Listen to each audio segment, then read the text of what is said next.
Good morning, friends. Welcome back. Session 37.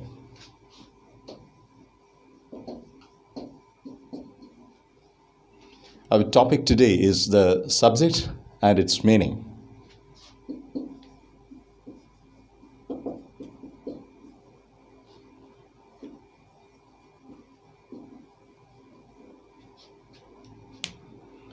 In the last few sessions, we have been discussing the subject from various perspectives. We have looked at the subject from the perspective of grammar, the perspective of usage, the perspective of meaning. We have looked at the subject from various perspectives, various angles, in fact. Now we are going to see the subject from an entirely different perspective. The hidden attributes of the subject. ഒരു വാചകം എഴുതുമ്പോൾ അതിലെ പ്രധാനപ്പെട്ട ഒരു പ്രയാസമായി പലരും പറയാറുള്ളത് നന്നായി തുടങ്ങിയ വാചകമാണ്, പക്ഷേ അത് എങ്ങനെ അവസാനിപ്പിക്കണം എന്ന് അറിയുന്നില്ല. Half of the sentence is good, but the remaining half is not that good. It is incomplete. And we are not satisfied with the second half of the sentence എന്നൊക്കെ പറയാറുണ്ട്. എന്തുകൊണ്ടാണ് ഈ ഒരു ആശയക്കുഴപ്പം ഉണ്ടാകുന്നത്? Something is well begun, but it is left half done. It is left incomplete. എന്തുകൊണ്ട് ഇത് സംഭവിക്കുന്നത്? Especially in the case of a well written full length sentence. One important issue here is, this is something which we have discussed in an earlier session, that one important issue here is the very ambivalence that is embedded with any linguistic construction. എന്ന് പറഞ്ഞാൽ ഭാഷയിൽ അന്തർലീനമായിരിക്കുന്ന ആശയക്കുഴപ്പം തന്നെയാണ് ഇവിടെയും നമുക്ക് പ്രശ്നങ്ങൾ ഉണ്ടാക്കുന്നത്. നമ്മുടെ വാചകത്തിൻ്റെ ഒരു പ്രശ്നം കൊണ്ടല്ല നമുക്ക് ആശയക്കുഴപ്പം അനുഭവപ്പെടുന്നത്, നാം എഴുതുന്നതിൽ ആശയക്കുഴപ്പം അനുഭവപ്പെടുന്നത്, നാം വായിച്ച് മനസ്സിലാക്കുന്നതിൽ ആശയക്കുഴപ്പം അനുഭവപ്പെടുന്നത്. ഭാഷ എന്ന് പറയുന്ന കമ്മ്യൂണിക്കേഷൻ സിസ്റ്റത്തിൽ തന്നെ ആശയക്കുഴപ്പം എംബഡഡ് ആണ്, അതിൽ ഉൾച്ചേർന്നിട്ടുള്ളതാണ്. അതുകൊണ്ടാണ് മുൻപൊരു ക്ലാസ്സിൽ നാം പറഞ്ഞിട്ടുള്ളത്, ഓരോ വാക്കിനെ സംബന്ധിച്ചിടത്തോളം ഒരു റിലീസിങ് എലിമെൻറ്റും ഒരു റെസ്റ്റിംഗ് എലിമെൻറ്റും ഉണ്ട് എന്ന് പറഞ്ഞത്. Whenever we say something, we are not looking at things from the level of the words, we are looking at things from the level of the statement, from the full statement.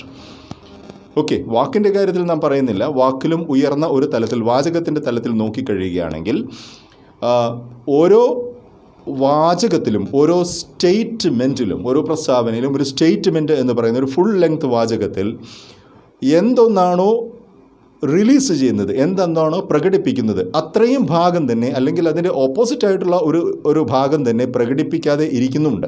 ഒരു വാചകത്തിൽ പ്രകടിപ്പിക്കപ്പെട്ട ഭാഗത്തെ releasing എന്നും, അതുകൊണ്ട് പ്രകടിപ്പിക്കുമ്പോൾ പ്രകടിപ്പിക്കാതെ പോകുന്ന ഭാഗത്തെ resting എന്നുമാണ് പറയുന്നത്. ഇത് നാം മുൻപ് ഒരു ഉദാഹരണത്തിൽ നാം ഡിസ്കസ് ചെയ്തതാണ്. When you say he died yesterday, you also mean that he was living till yesterday, because only a living man can die. ജീവിച്ചിരിക്കുന്ന ഒരാൾക്ക് മാത്രമേ മരണമടയുവാൻ കഴിയുകയുള്ളൂ എന്നുകൊണ്ട് അയാൾ ഇന്നലെ മരിച്ചു എന്ന വാചകത്തിൻ്റെ അർത്ഥം അയാൾ ഇന്നലെ വരെ ജീവിച്ചിരിക്കുകയായിരുന്നു എന്നുകൂടിയാണ്. This is something which we have discussed earlier. അപ്പോൾ ഈ ഒരു പ്രത്യേകത ഭാഷയ്ക്കുണ്ട്. ഈ ഒരു ആംബിവലൻസ് എന്ന് പറയുന്നത്, ഈ ഒരു ആംബിഗ്വിറ്റി എന്ന് പറയുന്നത് ഭാഷയിൽ എംബഡഡ് ആണ്, അതിലുള്ള ഒരു കാര്യമാണ്. അപ്പോൾ സ്വാഭാവികമായും ഒരു ഭാഷയിൽ ഒരു സ്റ്റേറ്റ്മെൻറ്റ് ഉണ്ടാക്കുക, ഒരു ഭാഷയിൽ ഒരു വാചകം നിർമ്മിക്കുക എന്നുള്ളതിൽ നമ്മുടെ പ്രധാനപ്പെട്ട ഉത്തരവാദിത്വം ഈ ആംബിവലൻസിനെ, ആശയക്കുഴപ്പത്തിനെ പരമാവധി കുറച്ചു കൊണ്ടുവരിക എന്നുള്ളതാണ്. അത് എങ്ങനെ സാധിക്കാം?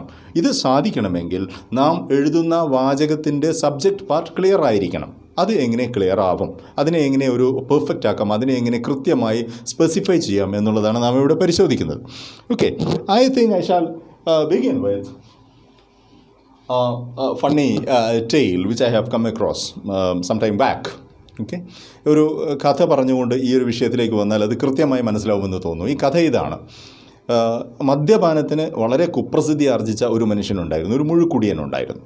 അപ്പോൾ ഈ മുഴുക്കുടിയന് കുടുംബത്തിലും അയാളുടെ സമൂഹത്തിലുമൊക്കെ ശല്യം സഹിക്കാൻ വയ്യാതെയായപ്പോൾ അവർ ആ ഒരു ഗ്രാമത്തിലെ പുരോഹിതനെ വിളിച്ചിട്ട് പറഞ്ഞു, ഇയാളെ ഒന്ന് ഉപദേശിക്കണം, ഇയാളുടെ ഈ മദ്യപാനശീലം ഒന്ന് നിർത്താനായിട്ട് ഉപദേശിക്കണമെന്ന് പറഞ്ഞു. അപ്പോൾ പുരോഹിതൻ വളരെ സ്വാഭാവികമായി ഞാൻ ഉപദേശിച്ചു കൊള്ളാം എന്ന് പറയുകയും ഈ കുടിയനെ ഒരു ദിവസം അദ്ദേഹത്തിൻ്റെ ആരാധനാലയത്തിലേക്ക് വിളിക്കുകയും ചെയ്തു. എന്നിട്ട് പറഞ്ഞു, ഈ കുടിയനോട് പറഞ്ഞു, ഞാൻ താങ്കൾക്കൊരു കാര്യം കാണിച്ചു തരാം, ഇത് കണ്ടു കഴിഞ്ഞാൽ താങ്കൾക്ക് ഒരുപാട് കാര്യങ്ങൾ മനസ്സിലാവും. ഇത് കണ്ടു കഴിഞ്ഞാൽ ഞാൻ എന്തെങ്കിലും പറയുന്നതിനേക്കാൾ കൂടുതൽ ഇത് കണ്ടു കഴിഞ്ഞാൽ താങ്കൾക്ക് മനസ്സിലാവും എന്ന് പറഞ്ഞ് അദ്ദേഹം 2 ഗ്ലാസ്സുകൾ എടുത്തുകൊണ്ടുവന്നു. ഒരു ഗ്ലാസ്സിനകത്ത് അദ്ദേഹം മദ്യമെടുത്തു, രണ്ടാമത്തെ ഗ്ലാസ്സിനകത്ത് അദ്ദേഹം വെള്ളമെടുത്തു, വെറും ശുദ്ധജലമെടുത്തു. ഓക്കെ, ഇതിന് ശേഷം ഈ 2 ഗ്ലാസ്സുകൾക്കകത്തും അദ്ദേഹം ഓരോ ചെറിയ വണ്ടുകളെ ഇട്ടു. അല്പനേരം കഴിഞ്ഞപ്പോൾ സ്വാഭാവികമായും മദ്യത്തിന് അകത്ത് ഇട്ട വണ്ട് ചത്ത് പൊന്തുകയുണ്ടായി. എന്നാൽ വെള്ളത്തിനകത്തിട്ട വണ്ട് വെള്ളത്തിനകത്ത് നീന്തി കളിച്ചുകൊണ്ടേയിരുന്നു. അപ്പോഴേ പുരോഹിതൻ ഈ കുടിയനോട് ചോദിച്ചു, മനസ്സിലായോ, ഞാൻ എന്താണ് പറയാൻ ഉദ്ദേശിച്ചതെന്ന് താങ്കൾക്ക് മനസ്സിലായി? ഇതിൽ നിന്നും എന്ത് മനസ്സിലായി? കുടിയൻ വളരെ തൃപ്തിയോടെ സന്തോഷത്തോടെ അദ്ദേഹത്തോട് പറഞ്ഞു, അങ്ങ് ഉദ്ദേശിച്ചത് എനിക്ക് വളരെ വ്യക്തമായി. ഈ കാര്യം ഇത്രയും മനോഹരമായി ആരും തന്നെ എന്നോട് പറഞ്ഞിട്ടില്ല. ഇത് അറിഞ്ഞിരുന്നുവെങ്കിൽ എനിക്ക് എത്രയോ നേരത്തെ തന്നെ ഈ കാര്യം മനസ്സിലാക്കാമായിരുന്നു. ആരും എന്നോടിത് പറഞ്ഞിട്ടില്ലല്ലോ. പുരോഹിതന് വളരെ സന്തോഷമായി, തൻ്റെ ഉദ്ദേശം ഫലിച്ചു. അദ്ദേഹം ഈ മദ്യത്തിൻ്റെ ദൂഷ്യഫലങ്ങളെക്കുറിച്ച് ഇയാൾ ബോധവാനായി തീർന്നു എന്നാണ് അദ്ദേഹം മനസ്സിലാക്കിയത്. അപ്പോൾ പുരോഹിതൻ വീണ്ടും ഒന്ന് ഉറപ്പുവരുത്താനായിട്ട് ചോദിച്ചു, എന്താണ് താങ്കൾക്ക് മനസ്സിലായത്? അപ്പോൾ മദ്യപൻ പറഞ്ഞു, നമ്മൾ വെറും വെള്ളം മാത്രമാണ് കുടിക്കുന്നതെങ്കിൽ നമ്മുടെ വയറ്റിലുള്ള, നമ്മുടെ ആമാശയത്തിലുള്ള കൃമികളും കീടങ്ങളും ഒന്നും ചാവുകയില്ല. അവിടെ തന്നെ ജീവനോടുകൂടി അവ ചലിച്ചുകൊണ്ടിരിക്കും. എന്നാൽ നാം മദ്യം കുടിക്കുകയാണെങ്കിൽ നമ്മുടെ ആന്തരികാവയവങ്ങളിലുള്ള, നമ്മുടെ ആമാശയത്തിലുള്ള എല്ലാ കീടങ്ങളും കൃമികളും മറ്റു ബാക്ടീരിയകളും എല്ലാം ചത്ത് അവിടെ ശുദ്ധമാകും എന്നാണ് ഇതിൽ നിന്നും ഞാൻ മനസ്സിലാക്കിയത്. അത് തന്നെയല്ലേ താങ്കൾ ഉദ്ദേശിച്ചത് എന്നാണ്. ഓക്കെ, ഇതിൻ്റെ ഒരു ബാഹ്യമായ തമാശയങ്ങ് മാറ്റിവെച്ച് കഴിഞ്ഞിട്ടുണ്ടെങ്കിൽ ഇതിനകത്ത് ഭാഷാശാസ്ത്രപരമായ വലിയൊരു ഉൾക്കാഴ്ച ഒളിഞ്ഞിരിക്കുന്നുണ്ട്. ഇത് നാം പറയുന്നതായിരിക്കുകയില്ല പലപ്പോഴും കേൾക്കുന്ന ആൾ മനസ്സിലാക്കുന്നത്. നാം പറയാൻ ഉദ്ദേശിച്ച കാര്യമായിരിക്കുകയില്ല പലപ്പോഴും നാം പറഞ്ഞു വരുമ്പോൾ പറയുന്നത്. ഓക്കെ, അപ്പോൾ ഒരു അട്ടറൻസ് എന്ന് പറയുന്നത്, ഒരു പ്രസ്താവന എന്ന് പറയുന്ന അല്ലെങ്കിൽ ഒരു വാചകം എന്ന് പറയുന്ന കാര്യം നമ്മുടെ മനസ്സിൽ രൂപപ്പെട്ടു വന്ന് അതിന് തക്കതായ പദങ്ങളെ നാം സ്വീകരിച്ചു കഴിഞ്ഞ് അത് നാം പുറത്തേക്ക് പ്രകടിപ്പിച്ച് കഴിയുമ്പോഴോ, അത് പറഞ്ഞോ എഴുതിയോ പ്രകടിപ്പിച്ച് കഴിയുമ്പോഴത്തേക്കും അതിന് ഒരുപാട് രൂപാന്തരങ്ങൾ സംഭവിക്കുന്നുണ്ട്. ഓക്കെ, ഈ സംഭവിച്ച രൂപാന്തരങ്ങളുടെ ഒരു പരിണാമം എന്ന് പറയുന്നത് അതിൻ്റെ റിസീവിങ് എൻഡിലുള്ള ലിസണർ അല്ലെങ്കിൽ റീഡർ അയാളിലേക്ക് എത്തുമ്പോഴേക്കും വീണ്ടും മാറ്റങ്ങൾ സംഭവിക്കുകയാണ്. അപ്പോൾ ഒറിജിനൽ സ്റ്റേറ്റ്മെൻറ്റിൽ നിന്നും അതിൻ്റെ ഡീകോഡ് ചെയ്യുന്ന തലത്തിലേക്ക്, അതിനെ ഒരാൾ വ്യാഖ്യാനിക്കുന്ന തലത്തിലേക്ക് എത്തുമ്പോഴേക്കും ഒരുപാട് ആശയക്കുഴപ്പങ്ങൾ സംഭവിക്കുവാൻ സാധ്യതയുണ്ട്. അപ്പോൾ ഇതാണ് ഭാഷാപരമായി വാചകങ്ങൾ നിർമ്മിക്കുമ്പോൾ എല്ലാവർക്കും ഉണ്ടാകുന്ന ഒരു പ്രധാനപ്പെട്ട പ്രയാസം എന്ന് പറയുന്നത്, ഒരു ക്രൈസിസ് എന്ന് പറയുന്നത്. ഇതിനെ മറികടക്കണമെങ്കിൽ നമ്മുടെ വാചകങ്ങളെ ലിമിറ്റ് ചെയ്യുക എന്നുള്ളത് മാത്രമേ നമുക്ക് ചെയ്യുവാൻ കഴിയുള്ളൂ. ഇങ്ങനെ വാചകങ്ങളെ ലിമിറ്റ് ചെയ്യുന്നതിൻ്റെ ഒന്നാമത്തെ ഘട്ടം എന്ന് പറയുന്നത്, പ്രാഥമികവും ഏറ്റവും പ്രധാനപ്പെട്ടതുമായ ഘട്ടം എന്ന് പറയുന്നത്, ആ വാചകത്തിൻ്റെ കർത്താവിനെ, ആ വാചകത്തിൻ്റെ സബ്ജക്റ്റിനെ ലിമിറ്റ് ചെയ്യുക എന്നുള്ളതാണ്. ഓക്കെ, ഇങ്ങനെ ലിമിറ്റ് ചെയ്യപ്പെട്ട സബ്ജക്റ്റ് അതിനെ തുടർന്ന് വരുന്ന പ്രിഡിക്കേറ്റിനെ കൃത്യമായും ഡെസിഫർ ചെയ്യുകയും മാർക്ക് ചെയ്യുകയും ലിമിറ്റ് ചെയ്യുകയും ഒക്കെ ചെയ്യുന്നു. ഓക്കെ, അങ്ങനെ ഡെസിഗ്നേറ്റ് ചെയ്യപ്പെട്ട ഒരു പ്രെഡിക്കേറ്റ്, അങ്ങനെ കൃത്യമായി മാർക്ക് ചെയ്യപ്പെട്ട ഒരു പ്രെഡിക്കേറ്റ് ഒരു സബ്ജക്റ്റിനോട് പൂർണ്ണമായും ചേർന്ന് പോവുകയും ആശയക്കുഴപ്പങ്ങൾ ഉണ്ടാകാതെ സൂക്ഷിക്കുകയും ചെയ്യുന്നു എന്നുള്ളതാണ്. അപ്പോൾ എങ്ങനെയാണ്, what is hidden in A subject?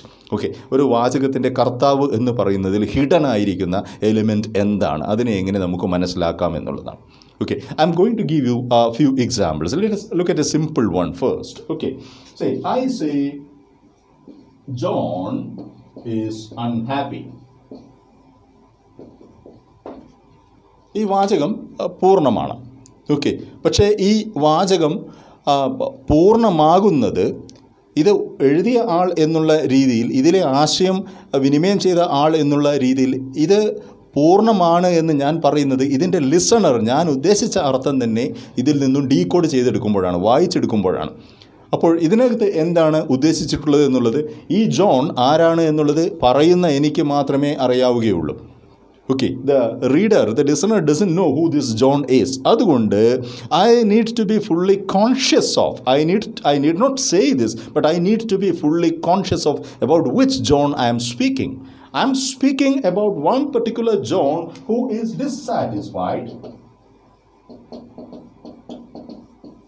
and bored and dull.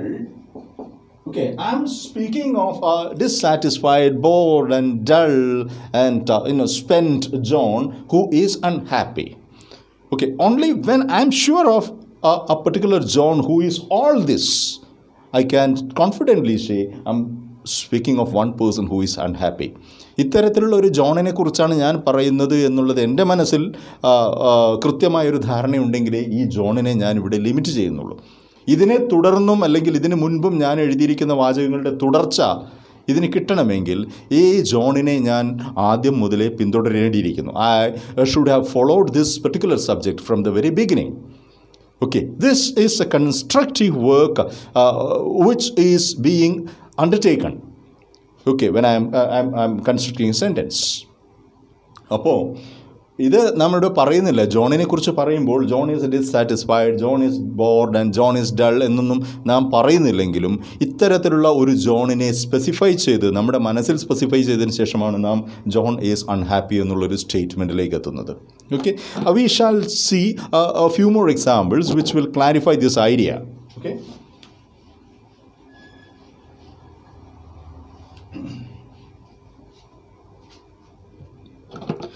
I'm taking another example. Okay, say John reads a book. ഒരു സിമ്പിൾ സ്റ്റേറ്റ്മെൻ്റ് ആണ്, ജോൺ റീഡ്സ് എ ബുക്ക്. ഇങ്ങനെ ജോൺ റീഡ്സ് എ ബുക്ക് എന്ന് ഞാൻ എഴുതുന്നതിന് മുമ്പ് I should have thought about which John I am speaking. Okay. ഇവിടെ John reads a book എന്നുള്ളത് John is of course the subject, but what kind of subject it is? Okay, the man called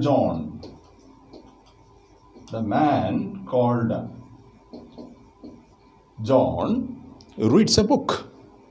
okay, the individual John reads a book. Okay, the person John reads a book. The reader, John reads a book.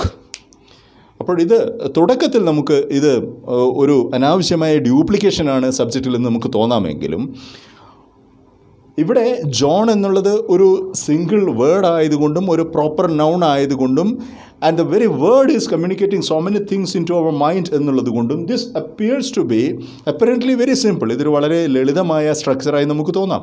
പക്ഷേ ഈ ഒരു ലളിതമായ സ്ട്രക്ചറിന് പിന്നിൽ പോലും, ഈ ഒരു സബ്ജക്റ്റിന് പിന്നിൽ പോലും ഇത്രയും കൂടുതൽ സങ്കീർണമായിട്ടുള്ള ആശയങ്ങളെ നാം ഉൾക്കൊള്ളിച്ചേ മതിയാവുകയുള്ളൂ. ഇത് ഓരോന്നും ഓരോ തരത്തിൽ തന്നെയാണ് പ്രവർത്തിക്കുന്നത്. When you say that the man called John reads a book എന്നുള്ളത് ഇവിടെ of course there is no gender marker there, but from common understanding we feel that John is the name of a man and a man called John is reading a book. Okay, it's about it's about marking the gender of this particular subject here. John the individual reads a book. Okay, we are speaking about a person who reads a book. Okay, that is a personal quality with him that he can read a book, but more than that, he is a single person. He's a single person and he reads a book. Now, the person, John, reads a book. Okay? This is different from this one because in the first case we don't think what his name is, but specifically when we come to the third level, we are speaking of the name of Mr. John. A person called Mr. John is reading a book. This is in our mind and that is what we are trying to communicate. The person called John is reading a book. Or finally, a quality associated with him. He is a reader. He is literate, he is educated. എല്ലാം ഇത്തരത്തിലുള്ള എല്ലാ ക്വാളിഫിക്കേഷനുമുള്ള റീഡറായിട്ടുള്ള വായിക്കാൻ കഴിയുന്ന വായനാശീലമുള്ള വായനയിൽ താല്പര്യമുള്ള ഇത്തരത്തിലുള്ള എല്ലാ തരത്തിലുള്ള ക്വാളിഫിക്കേഷനുമുള്ള ജോണാണ് ഇവിടെ പുസ്തകം വായിക്കുന്നത്. അപ്പോൾ when you say John reads a book, you are in fact not mentioning these things, but you are thinking of all these things. ജോണിനെ കുറിച്ച് ഒരു വാചകം എഴുതുന്നതിന് മുമ്പ് ഏത് ജോണിനെ കുറിച്ച്, ഏത് തരത്തിലുള്ള ജോണിനെ കുറിച്ച്, ആരായ ജോണിനെ കുറിച്ച്, എങ്ങനെയുള്ള ജോണിനെ കുറിച്ച്, ഏത് താല്പര്യങ്ങളുള്ള ജോണിനെ കുറിച്ച് ആണ് സംസാരിക്കുന്നത് എന്ന വ്യക്തമായ ധാരണ ഈ വാചകം എഴുതുകയോ പറയുകയോ ചെയ്യുന്ന ആൾക്ക് ഉണ്ടായിരിക്കണം. അപ്പോൾ മാത്രമാണ് ജോൺ റീഡ്സ് എ ബുക്ക് എന്ന സെൻറ്റൻസ് ഒരു കോൺഫിഡൻ്റ്ലി റിട്ടൺ, കംപ്ലീറ്റ്ലി റിട്ടൺ ആയിട്ടുള്ള ഒരു ആംബിവലൻ്റ് അല്ലാത്ത അൺആംബിഗ്യുവസ് ആയിട്ടുള്ള ഒരു സ്റ്റേറ്റ്മെൻ്റ് ആയിട്ട് മാറുന്നത് എന്നുള്ളത് പ്രധാനമാണ്.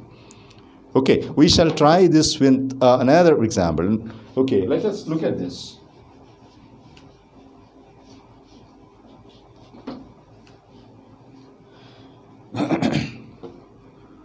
We go for a little different example here.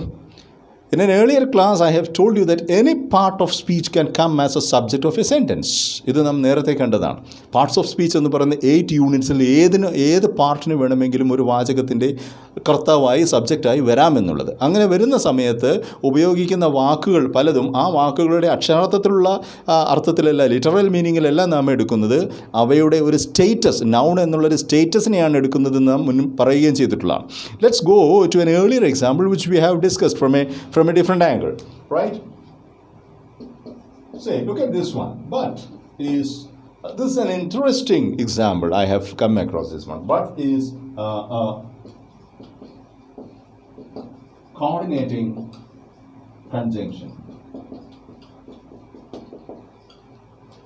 ഈ ഒരു വാചകം എഴുതുന്ന സമയത്ത് but is A coordinating conjunction എന്നുള്ള വാചകം എഴുതുന്ന സമയത്ത് ഒരു സാധാരണ വായനക്കാരൻ ഈ സെൻറ്റൻസ് തന്നെ it is not that easy to decode. കാരണം he knows that but is a conjunction and it cannot come at the beginning of a sentence. But എന്നുള്ളത് ഒരു കൺജങ്ഷൻ ആയതുകൊണ്ട്, ഒരു കണക്ടർ ആയതുകൊണ്ട്, ഒരു കൂട്ടിച്ചേർക്കുന്ന വാക്കായതുകൊണ്ട് ഒരു വാചകത്തിൻ്റെ തുടക്കത്തിൽ അത് വരാൻ സാധ്യതയില്ല എന്നുള്ള ബോധം ഒരു സാധാരണ വായനക്കാരുണ്ട്. It is just like because അല്ലെങ്കിൽ ആൻഡ്, ഇതൊന്നും തന്നെ ഒരു വാചകത്തിൻ്റെ തുടക്കത്തിൽ ഉപയോഗിക്കുവാൻ പറ്റുകയില്ല എന്നുള്ളൊരു സാമാന്യ ബോധം എല്ലാവർക്കുമുള്ള ഒരു കാര്യമായതുകൊണ്ട് ഈ ഒരു സെൻറ്റൻസ് ഒരു സാധാരണ വായനക്കാരനെ ഡീകോഡ് ചെയ്യുവാൻ പ്രയാസം തന്നെയാണ്. അപ്പോൾ ഇത് പ്രയാസമായിരിക്കുമ്പോഴും ഇതിനെ ഏത് രീതിയിൽ ഡീകോഡ് ചെയ്യണം എന്നുള്ളത് അറിയണമെങ്കിൽ ഈ ബട്ട് എന്നുള്ള വാക്ക് ഇവിടെ നാം ഏത് അർത്ഥത്തിലാണ് ഉപയോഗിച്ചിരിക്കുന്നത് എന്നുള്ള കൃത്യമായ ധാരണ നമുക്ക് വേണം. Okay, of course, what happens is when you say but is a coordinating conjunction, you say that but is used here exclusively as a subject. Okay, and when you are using it as it exclusively as a subject, you are just using it as a noun which can come in the subject position of a sentence. അത്ര മാത്രമേ ഉള്ളൂ എന്ന് നാം മനസ്സിലാക്കുന്നു. ഇവിടെ but എന്ന വാക്കിന് ബട്ടിൻ്റെ മറ്റ് യാതൊരു ക്വാളിഫിക്കേഷനും, ഒരു കോർഡിനേറ്റിംഗ് കൺജങ്ഷൻ എന്നുള്ള യാതൊരു ക്വാളിഫിക്കേഷനും അല്ലെങ്കിൽ ഒരു ഫെസിലിറ്റിയും ഇവിടെ വരുന്നില്ല എന്നുള്ളത് മനസ്സിലാക്കിയതിന് ശേഷമാണ് നാം ഇവിടെ but is A coordinating conjunction എന്ന് എഴുതുന്നത്. Okay, so when you say but is a coordinating conjunction, what you intend to communicate is that the word but is a coordinating conjunction, the grammar item called but is a conjunction, the but as a meaningful unit is a conjunction. Okay, you mean so many things when you say that but is a coordinating conjunction. അപ്പോൾ ഈ കാര്യങ്ങൾ മുഴുവൻ മനസ്സിൽ വെച്ചുകൊണ്ടല്ല നിങ്ങൾ ഈ sentence എഴുതുന്നതെങ്കിൽ this turns out to be, there is a chance that this could turn out to be an ambivalent statement. Okay, we shall go to another example. Let us see this.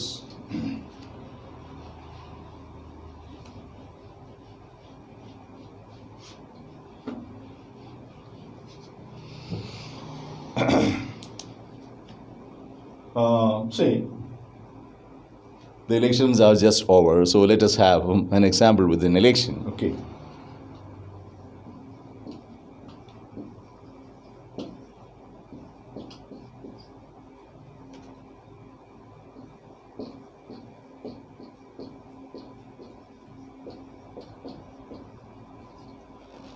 we write a sentence like തെരഞ്ഞെടുപ്പ് നീതിപൂർവമാവണം.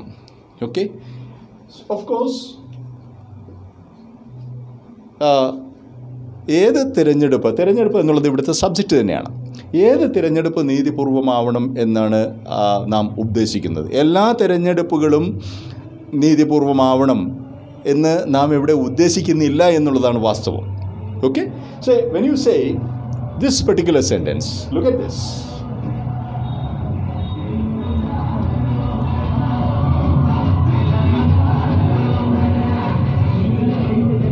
A distraction. Okay. A democratic election should be justifiable. It should be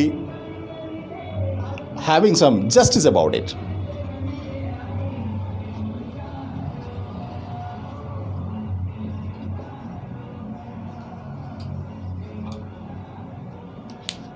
A popular election should be with justice, with a sense of justice.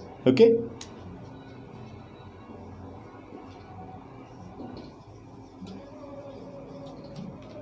A general election should be with justice. It should be something which could be justified by law. It should be legal. It should be justifiable എന്ന ഒരു അർത്ഥം വരുന്നത്. അപ്പോൾ തെരഞ്ഞെടുപ്പ് നീതിപൂർവമാകണം എന്നുള്ളതിൽ, അതുപോലെ തന്നെ അതിൻ്റെ പ്രെഡിക്കേറ്റ് പാർട്ടിലേക്കും പോകുമ്പോൾ ഇവിടെ നമുക്ക് you are speaking of say always justifiable, you are speaking of say visibly അല്ലെങ്കിൽ apparently justifiable. Okay, you are commonly or regularly justifiable എന്നുള്ള അർത്ഥങ്ങളൊക്കെ അവിടെയും വരുന്നുണ്ട്.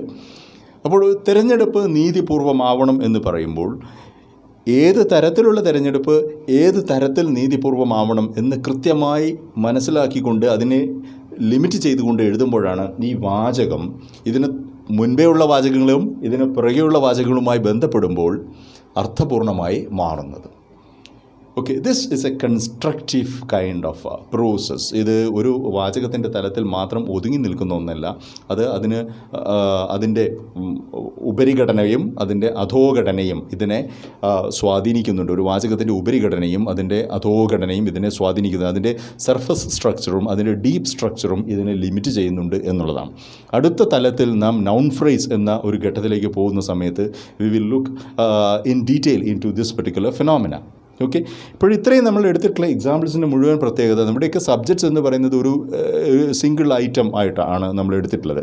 Okay, let us look at a clause coming as a subject.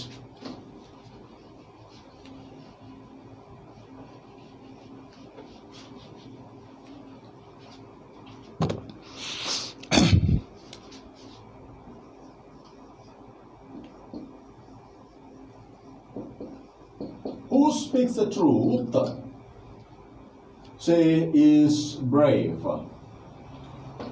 എന്നൊരു subject, ഒരു sentence നമ്മൾ എടുക്കുന്നു. ഇവിടെ we get a clause as the subject here. ഈ വാചകത്തിൻ്റെ സബ്ജക്റ്റ് എന്ന് പറയുന്നത് ഒരു ക്ലോസ് ആണ്. Who speaks the truth is brave. Okay, what we say is that the man or the person, better the person, you can't say the man here, the person who speaks the truth is brave. Okay, or one who knows and speaks the truth is brave. Okay, or somebody X who speaks the truth is brave. ഇങ്ങനെ who speaks the truth എന്നുള്ളതിനെക്കുറിച്ച് സത്യം പറയുന്ന ഒരാൾ എന്ന ആ ഒരു സബ്ജക്റ്റിനെ കുറിച്ച് നമുക്ക് വ്യക്തമായ ധാരണയുണ്ട്. സത്യം എന്താണ് എന്ന് അറിയുന്ന ഒരാൾ, സത്യം പറയാൻ തയ്യാറായിട്ടുള്ള ഒരാൾ, സത്യത്തെക്കുറിച്ച് ധാരണയുള്ള ഒരാൾ. ഓക്കെ, ഇത്തരത്തിലുള്ള ഒരാളാണ് സത്യം പറയുന്നതെങ്കിൽ ആൻഡ് ഹീ ഈസ് ബ്രേവ്, അയാൾ ബ്രേവ് ആയിരിക്കും, അയാൾ ധീരനായിരിക്കും എന്നാണ് നാം ഇവിടെ ഉദ്ദേശിക്കുന്നത്. Okay, so we are specifically speaking about that person who has all these hidden qualities. ഏതെങ്കിലും ഒരാളെക്കുറിച്ചല്ല നാം പറയുന്നത്.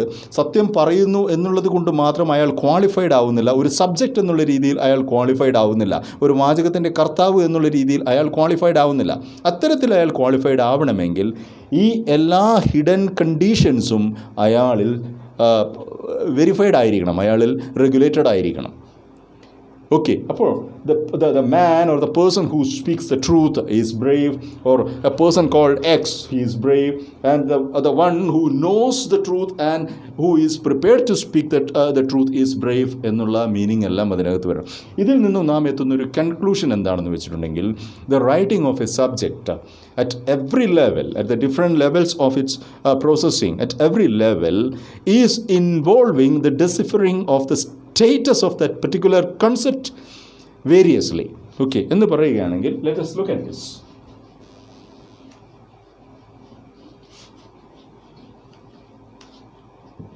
This is our conclusion here. The subject of a sentence is always a noun. Okay, this is very fundamental, and this particular subject here, or the noun here, is qualified in terms of its gender. Okay, it is qualified in terms of its quality. It is qualified in terms of its nature. Okay, it's qualified in terms of its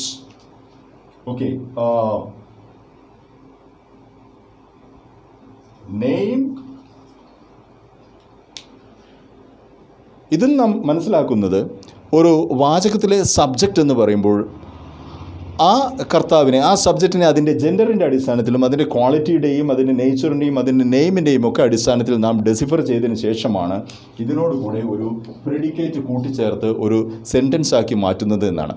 എന്താണ് ഇതിൻ്റെ അർത്ഥം? ഒരു നൗണിനെ കുറിച്ച്, ഒരു നൗണാണ് ഒരു സബ്ജക്റ്റായി വരുന്നത് എന്നുള്ളതുകൊണ്ട് ആ നൗണിൻ്റെ ജെൻഡർ അതിനെ തുടർന്ന് വരുന്ന പ്രെഡിക്കേറ്റിനെ കൺട്രോൾ ചെയ്യുന്ന ഒരു എലിമെൻ്റാണ്.